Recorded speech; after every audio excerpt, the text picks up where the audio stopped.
conversation we were having here off the air before we came back from commercial. Joining us now to translate it into English, co-host of Gutfeld, Tyrus, back in the studio. Hey, man. What it is. Always a pleasure. But is it a pleasure today, knowing that you now have a reality show where you're a snake keeper at home? Well, you know, I love that we always have nice folders of packets of information to go over, and I think we've never opened one. Ever.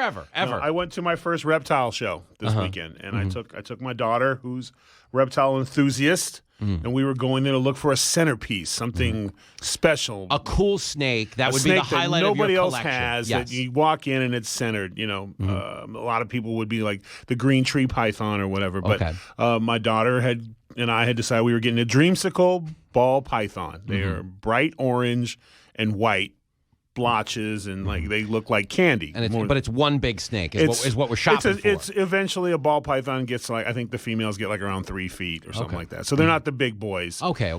They're fairly docile, and they're good pets, especially for kids. Your dog's not going to go missing. No. Okay. No. Your hamster, good chance.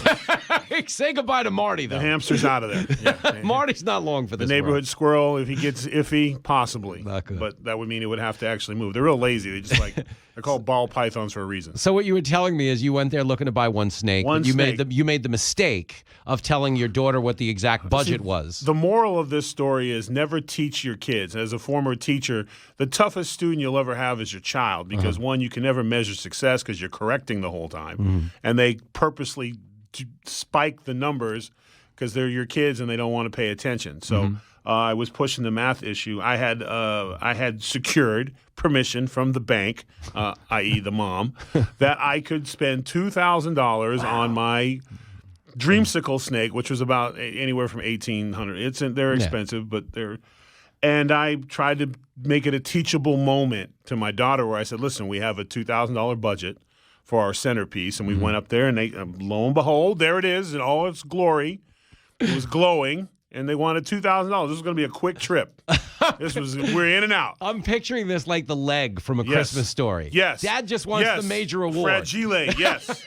This is a major award. Like, this is the type of thing where people be like, is that real? They're that beautiful. So I'm excited. And this, and we still have her day. Not to mention she had a sleepover that night, and she had all kinds of stuff Things going are looking on. up, yeah. Yeah.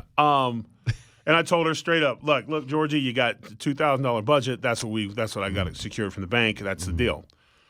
And she was like, yeah, but this one right here is like that, but it's only $300. And I said, well, it's not the dreamsicle, is it? And then the genius behind the other side of the thing, and I have to call him a genius because that's the only way I can describe it, because other words haven't been cleared by Fox yet, says, well, if you took that and crossed it with that, you could get that. And then my daughter was like, wait a minute, Dad. Now you have a breeding experiment. I'm like, what?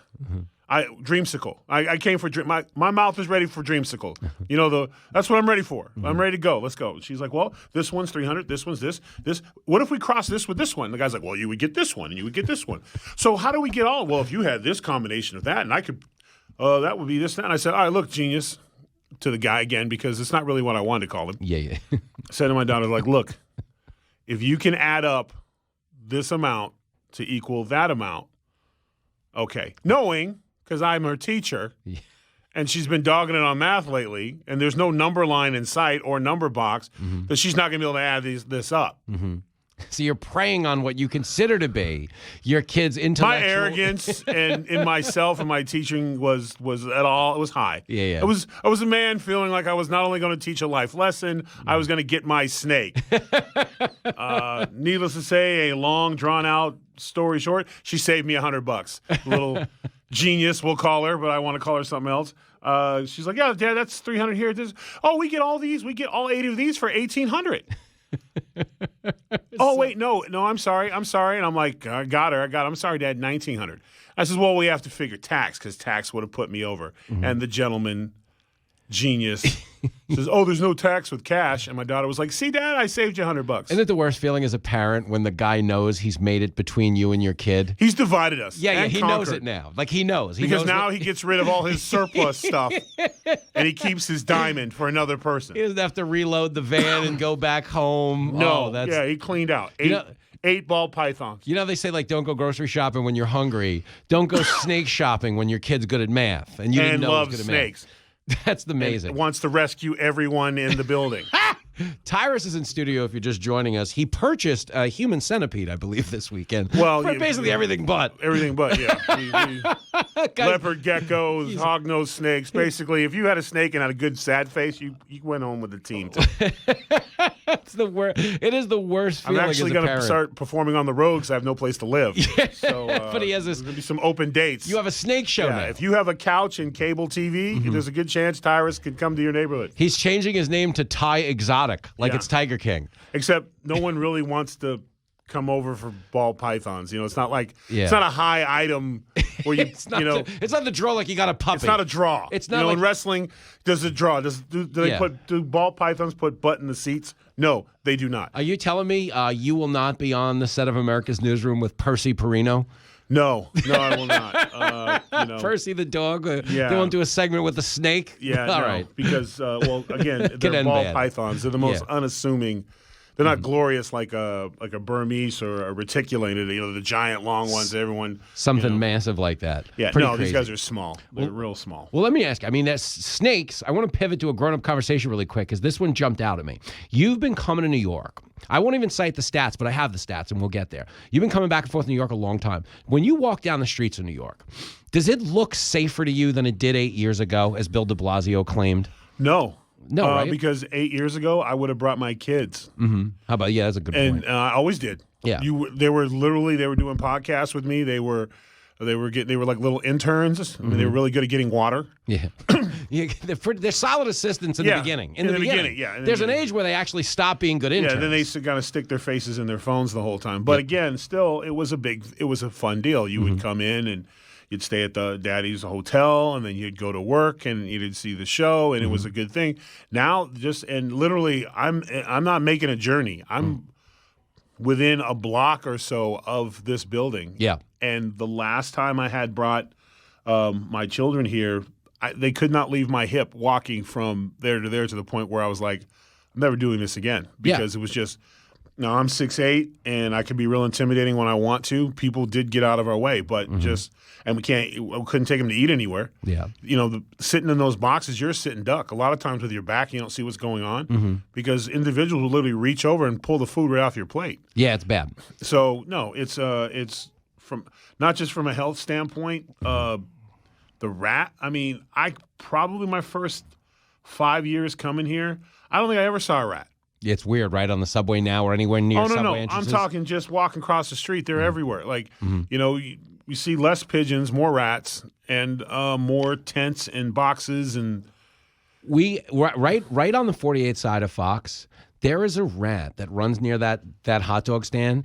It looks like a person going to a costume party. Oh, just like strolls over, grabs the thing, and drags it back. Yeah, it has the size of a human being. Tyrus is in studio. If you just joined us, we're having a uplifting conversation about the decay of New York City. But it just jumped out at me. I wanted to ask you, as someone who travels here, because I'm here, and sometimes if you're here every day, it's so gradual you don't see it. But I do see. No, I get a break. Yeah. And then because I choose to live in a neighborhood with yards and trees and open, no big city and stuff. Whenever I come here, when I'm sitting when I'm being driven up, and I look, and I'm just shaking my head at it's hard to believe, and people tend to exaggerate, but a lot of times in certain neighborhoods.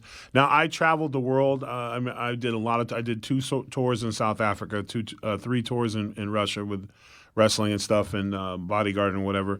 And when you would drive by the areas of the impoverished or the poor neighborhoods, you would be like, wow, man, this is terrible. Yeah. And they're especially in South Africa, they call them the shanties, but they're just towns of cardboard boxes. I mean, it's just the worst of and I couldn't tell you the difference between some of the streets I'm seeing here. And my hometown, I'm California, so it's not like I can't take my family to Venice Beach. I can't take them to Gold's, Venice Beach is nuts. I was there with Lincoln over the summer. It's just all kinds of wizards and time travelers. Yeah, it's just bad. It's just no. But for de Blasio to say that, but again, I think he sees the writing on the wall that this is the last political position he's ever going to have. I know. So he's going out. He's going out a champ. he's trolling his way out He's the trolling door. his way out because He is. nothing he's doing saying vote for me for governor. No, that's a really And good. he's trying to build on that scathing -1% approval rating he had when he ran for president. So I think this is. I'll show you guys. I think the city of New York kind of got it wrong. You should have been excited and tricked him into thinking, even with poll numbers, because poll numbers aren't votes, ladies and gentlemen. No, they're not. You should have had him going to 90% approval going into governor. He probably would have actually done some good things, thinking, let me clean this place up because I'm going to be here for a while. And then, lo and behold, he mailed it in. When he votes it in, 6 votes. He has 7 family members. So enjoy that on the car ride home. Who didn't vote for me? That is embarrassing to get 6 votes. Knowing as a New Yorker, you get 7 mail-in ballots sent to your house, even if there's only 2 adults. Yeah. Wow. Some people wouldn't even fill out the duplicate ballot for them. Like, all right, I'm going to fill out my dupe for somebody else. He would probably not vote for himself. I can't. The mandate on private. Yeah. What was that?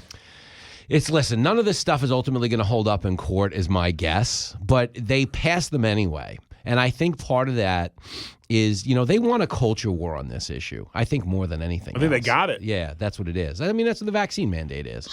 I give credit to the governor of Colorado, who basically said yesterday, we're done. It's like it's not an emergency anymore. The people who want to get vaccinated are going to get vaccinated. The people who probably aren't at this point. It's not like they haven't had a year to get vaccinated. Yeah, why are we destroying livelihoods? And knowing full well that this variant isn't thankfully, not nearly as deadly as what they built it up to be right after Thanksgiving. But I wanted to ask you one other question. We're talking about votes, we're talking about elections. I have a theory, and I have been sharing it with anybody who drags me on. I'm the same way when I have theories. When I'm excited about something. Oh, no, you're getting I'm looking the theory. forward to this. No, you're getting the theory. I'm looking forward to this. I am, you know the old sir, this is a Wendy's? Yes. Like, I saw one of my son's friends on the street the other day. He's like, hey, Mr. Phil. I was like, Hillary wants to run again, right? Yeah. That's my theory. I just wanted to soccer ball. I just wanted to borrow a ball. Yeah. Can I shoot basketball? Have a seat. Sit down. But do you realize she wants to run? Did you have a full PowerPoint display for him? Well, answer me this question, though. I believe, looking at the numbers that are out today, okay, you see that no Democrat wants Biden running in 2024. No Democrat wants anybody who's prominent in this They don't administration. want him running now. They don't want him there. They need okay. him. They don't want Mayor Pete. They don't want Kamala. They don't want any of them. Do you believe somewhere in the recesses of your mind, Hillary Clinton, who would be younger in 2024 than Biden is right now, has it in her head that there's a shot? Do you think in the Roy Munson kingpin of politics? Once again, you and I sharing a brain. Yes! Give it to me! When I saw her crying, reading her speech, I said, she's running. Yes! This is the plan. It's sympathy. Image rehabilitation. Yeah, the iron witch never shows weakness. Yes! She has always been, when you look at her historically, even when her husband had an affair, she was stoic. Yep. A rock. Stand by your man, shut up, out of my way. She stood through glass ceilings. She's was a tough senator. She was a tough secretary of State, yeah. She took no mess from she was ruthless against Barack Obama. Yep. Let's not forget, President Trump got it secondhand, and it was pretty bad. Yeah. But Barack, who you want answering the phone like that? She started all that. She went after that. The birther movement was from her. Was started from her. Sidney Blumenthal and the Clintons. So and now, boo-hoo. No, sir. No, ma'am. I'm with you. She's loading up. Do you know because she knows it? You know when the death blow is going to come? This is when you're going to see the full level of sociopath on display. It's when she's finally going to divorce Bill and say she's been a victim this whole time. Oh, and she'll get the nomination. Incentivized victimhood. She'll be like, I was preyed upon by this man who literally now wouldn't know what divorcing him now, he would have to take your word for it. Yeah. Bill's not in great shape. I'm running not for me, but for all those other women. But here's the thing, and the cool part is, it's going to work. It's going to work. I take it from a guy who's been in wrestling a long time. This storyline works. I'm like, if this was in the writing room and Vince and Triple H and we're sitting there looking at me and here's the pitch, they would go, this is gonna get a lot of heat. I'm in. They'd be in. They'd be like, oh, let's do it. If she could pull this off as a guy who was a performer most of his life, on some level, I'd almost have to vote for her just for the conviction of psychosis. If the emperor can fall and Jedi and be blasted into millions of nuclear particles and then show up half burned 10 years later in Star Wars? Why not? Why not? Yeah, she's gonna run because, and all of a sudden now you're gonna see Kamala go around the office. So about that Supreme Court justice thing, can I get a tour of the place? I just want to check it out. I just want to give it a go. Where would my seat be? Which one would be mine? Because she's done. Thank you for this. Hey, you don't need approval ratings to be Supreme Court justice. No, ma'am. And you can listen to all the Tupac and Biggie. Snoop Dogg and Biggie you wanted to that weren't even old enough to sing when you were doing it. My favorite Kamala story of all time. She's like putting people in jail for life for smoking weed. Then she runs for president. She's like, I used to smoke weed and listen to Tupac and Literally, Biggie. as I signed their life sentence, I was smoking one. weed. Yeah. And and the point we're making too is she's talking about listening to two rappers who hadn't yet recorded an album. And had unsolved murders that she didn't go after. This is why we can't have nice things. Tyrus, I so appreciate the consensus on my Hillary I'm theory. with you. I have been secretly pushing the same thing. Gutfeld would not let me discuss it on air. I'm like, the people got to know. Listen, she's coming back. We have a commercial break, but I'm going to go get ripped off at a snake convention out of solidarity. Listen, you remember Terminator? Yep. You can't stop it. You can't. The force is strong with this one. You know, too strong. You're the best. There's no reason with it. This thing's just gonna do what it does. You gotta go. I'm dying.